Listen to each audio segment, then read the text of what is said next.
Et avec le départ de Starmer, les Ukrainiens perdent un allié de poids. Ces derniers ont lancé une série de drones ce matin dans le ciel de Moscou, obligeant les autorités à fermer brièvement les aéroports, les 4 aéroports de la capitale. Les Ukrainiens aussi font état de plusieurs frappes sur Zaporijjia, sur Odessa ce lundi, avec un bilan humain de 6 morts. Bonjour Cyril Amourski, vous êtes donc journaliste franco-russe et pas ukrainien, franco-russe. Merci d'être avec nous.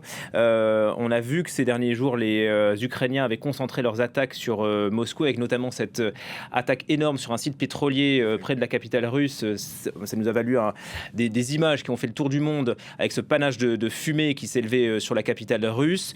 Est-ce que vous faites un parallèle entre ces attaques qui se multiplient sur le territoire russe et le succès de Volodymyr Zelensky avec le soutien de Donald Trump, le retour de Donald Trump dans le giron des Européens au G7? Je dirais pas honnêtement que je fais un lien entre les deux, parce que pour l'instant, Donald Trump, concrètement, en termes, j'ai envie de dire, d'action, n'a pas fait grand-chose. Pour l'instant, il y a des paroles, il y a des conversations, comme quoi justement l'Ukraine pourrait produire sous licence les missiles Patriot, ce qui est quand même extrêmement important pour la défense antiaérienne ukrainienne. Pour l'instant, ce n'est pas le cas. Les deux seuls pays, à ma connaissance, qui le font aujourd'hui, c'est les États-Unis et l'Allemagne.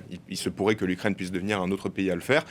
Et en plus de ça, il y a des discussions autour des sanctions, mais pour l'instant, il n'y a absolument rien de concret qui se passe. C'est vraiment uniquement dû aux Ukrainiens et évidemment au soutien européen et occidental qu'aujourd'hui l'Ukraine est dans cette situation, grâce à l'aide surtout financière et militaire, mais surtout parce que les Ukrainiens ont réussi à véritablement développer au cours de ces 4 dernières années de nouvelles technologies, de nouveaux moyens pour faire très très mal à la Russie. C'est un nouvel angle d'attaque qui marche et qui fonctionne là pour marquer les esprits aussi? Il fonctionne à tous les niveaux, c'est-à-dire qu'il fonctionne effectivement pour marquer les esprits. On voit que de nombreux Russes comprennent maintenant que la guerre n'est pas seulement sur le sol ukrainien, mais également sur leur propre sol. Donc il y a une sorte de réflexion à ce sujet.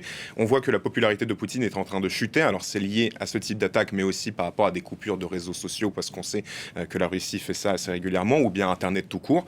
Mais on voit que la tendance n'est pas bonne en Russie même. Évidemment, il y a des gros problèmes économiques. Il y a énormément de petites et moyennes entreprises qui ferment. Quand vous allez notamment dans des centres commerciaux, disons régionaux, ou même dans des grandes villes, on voit c'est devenu vraiment l'hécatombe, notamment à cause de mesures gouvernementales par rapport à la TVA et un tas d'autres choses. Et donc oui, c'est très important à ce niveau-là, et c'est important aussi parce que les Ukrainiens mettent un coup très très dur à toutes les installations qui rapportent beaucoup à la Russie, que ce soit d'un point de vue financier, mais aussi qui permettent tout simplement à la Russie de continuer sa guerre. Et de l'autre côté de la frontière, d'après Kiev, la Russie a lancé près de 2200 attaques de drones, 1800 bombes guidées, 87 missiles sur l'Ukraine en une semaine. Ça reste aussi du lourd. Bien sûr, mais c'est toute la différence. C'est que quand aujourd'hui l'Ukraine, elle répond aux attaques russes, et il faut bien rappeler que c'est l'Ukraine qui répond aux attaques russes, parce que c'est l'Ukraine qui a été envahie illégalement par la Russie, elle attaque précisément des objectifs militaires ou bien stratégiques, donc justement des raffineries, parfois même des pétroliers, des ports pétroliers, ou, comme c'était le cas là il y a quelques heures, dans la ville de Voronezh, qui est une ville en Russie, des usines militaires qui produisent des missiles qui justement bombardent ces mêmes Ukrainiens. Donc les Ukrainiens frappent vraiment le nerf de la guerre. Et d'ailleurs, on pourrait peut-être parler de contre-attaque, puisque les mots ont un sens. D'ailleurs, les Russes, eux, essayent de faire passer des messages de propagande et de se faire passer aussi pour les victimes dans cette guerre. Et pour cela, ils font appel, Cyril, à des voix médiatiques pour porter leur propagande, à l'image de Ksenia Federova, qui est présentée comme journaliste sur la chaîne française CNews. Vous en tirez le portrait dans le magazine Franc-Tireur. Vous la qualifiez d'œil de Moscou. Elle est là, Ksenia Federova, juste à côté de Poutine, de propagandiste aussi. Pour quelle raison ? J'ai envie de dire, là, pour le coup, il y a énormément d'éléments dont on pourrait parler, mais tout simplement, il faut rappeler qui est Ksenia Federova. Ksenia Federova, c'est une soi-disant journaliste russe qui a débarqué en France vers 2017. Qui a débarqué pourquoi ? Pour pouvoir justement devenir la chef de RT France, un média d'État russe du Kremlin, pour pouvoir propager la propagande du Kremlin en France et pour pouvoir créer une sorte de scepticisme au sein de la population. D'ailleurs, c'était leur stratégie par rapport aux Gilets jaunes, par rapport à un tas d'autres sujets. Pendant toutes ces années, ils ont pu travailler plus ou moins tranquillement, même s'ils n'étaient pas forcément dans de très bons termes, disons, avec le gouvernement, mais ils avaient la possibilité d'émettre en France. En 2022, après le début de la guerre à grande échelle en Ukraine, RT France a été interdite parce que RT France a été interdite au niveau européen. Pour autant, Ksenia Federova est toujours restée sur le sol français. Et ce qui interroge, c'est qu'en 2024, il y a 2 ans, elle a obtenu un titre de séjour, non pas pour 1 an, déjà elle a obtenu un titre de séjour et ça pose question parce qu'on sait que c'est une personne qui nie les crimes de la Russie, qui explique que l'unité Wagner, par exemple, c'est une organisation qui est quand même considérée en France comme terroriste. Et bien, finalement, ce sont des personnes comme des autres. Ils ont même fait des reportages pour les glorifier. Ils ont nié les crimes de Boutcha. Et Ksenia Federova ne parle pas de déportation d'enfants ukrainiens. Or, c'est vraiment le terme qu'il faut utiliser. On parle de 20 000 enfants qui ont été déportés de l'Ukraine vers la Russie pour les russifier. C'est des enfants auxquels on a expliqué que la culture ukrainienne n'existait pas, l'histoire ukrainienne n'existe pas, la langue ukrainienne n'existe pas. Et elle parle de sauvetage. Elle dit qu'en gros, la Russie les a sauvés. D'ailleurs, Poutine est sous mandat d'arrêt international sur ce sujet-là par la Cour pénale internationale, il faut le rappeler. Absolument, absolument. Et ce que j'ai envie de dire aussi, c'est qu'on parlait notamment des attaques russes et ukrainiennes. Et on parlait de la différence de ces frappes. Lorsque la Russie, elle frappe l'Ukraine, on voit que notamment, il y a des cibles civiles qui sont touchées. Et récemment, il y a eu une église, vraiment le Notre-Dame ukrainien, qui s'appelle la Lord de Kiev de Petcharsk, qui a été touchée par un drone russe. Quelle a été la réaction de Madame Federova à ce sujet?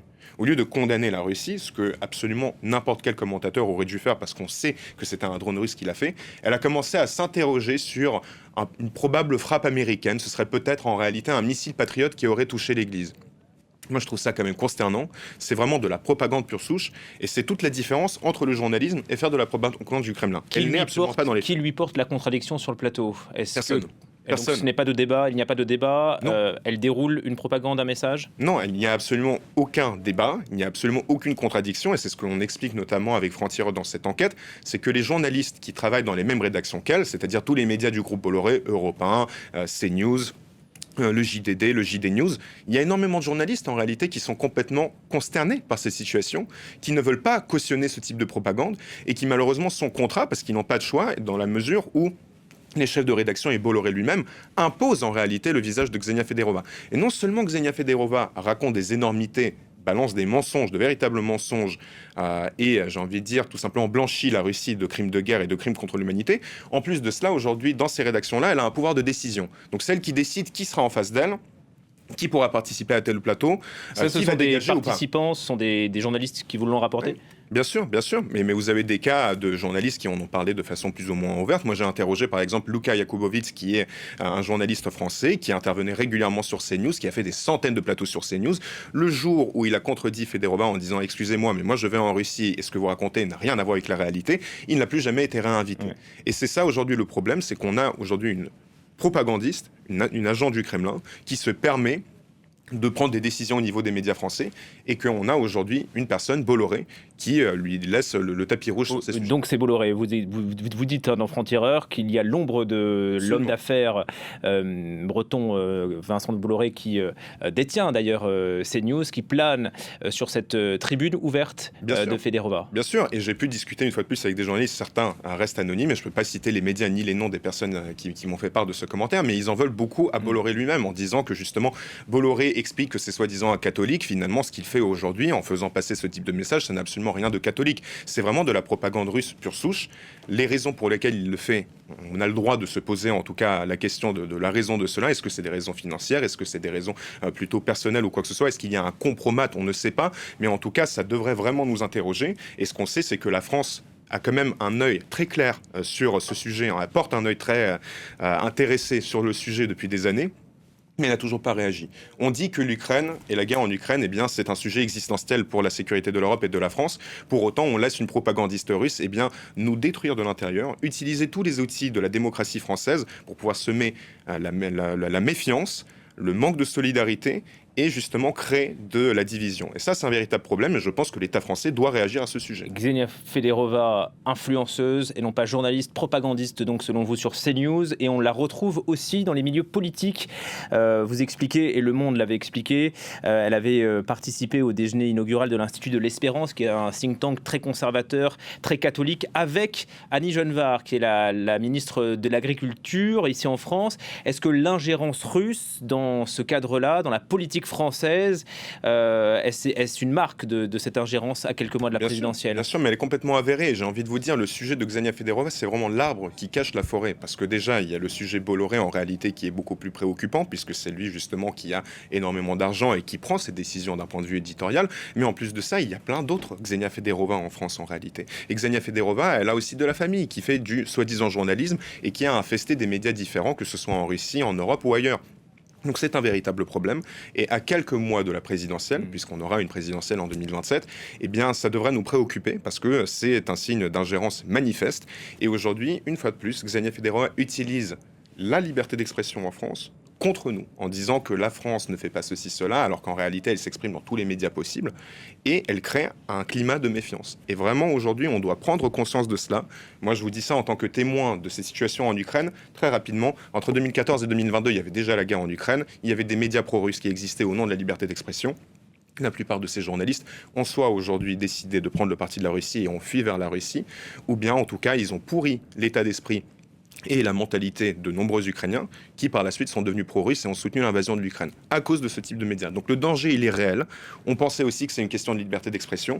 Moi, je dis à la France qu'il faut vraiment réfléchir sur ces sujets et qu'il faut faire preuve de courage politique. Aujourd'hui, pour l'instant, ça n'a pas été le cas. Et une dernière question, puisque vous pointez le paradoxe avec le renouvellement du titre de séjour dont a bénéficié Xenia Federova. D'après le média Intelligence Online que vous citez dans l'article, les services français étaient même sur le point de sanctionner Federova. Donc là, il y a vraiment un paradoxe. C'est ce que je dis, c'est-à-dire que c'est un sujet qui préoccupe les autorités françaises depuis un certain temps, mais on ne réagit pas.